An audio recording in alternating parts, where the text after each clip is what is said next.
Ja, im Mutterleib hat das Lamm ungefähr diese Stellung. Und wenn dann die Geburt beginnt und alles normal verläuft, dann reagiert das Lamm selbst und streckt als erstes die Hinterfüße oder Hinterbeine nach hinten etwas aus, streckt den Kopf und nimmt die Vorderbeine nach vorn.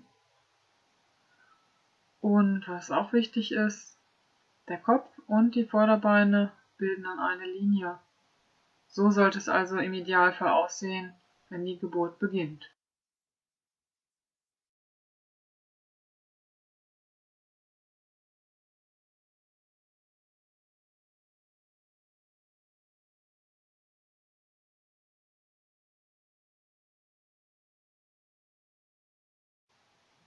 Idealerweise sieht man also das hier, den Kopf, der nach vorn zeigt, dann die Beine, die ebenfalls nach vorne gestreckt sind und alles dann quasi in einer Linie, nicht zu dicht zusammen und auch nicht den Kopf irgendwie zur Seite gedreht. Ideal ist es tatsächlich in dieser Stellung.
Was aber natürlich trotzdem immer mal passieren kann, obwohl alles richtig liegt, dass man abwechselnd ein Vorderbein, dann das andere Vorderbein herauszieht, um erst eine Schulter und dann die andere Schulter durch das Becken zu bekommen.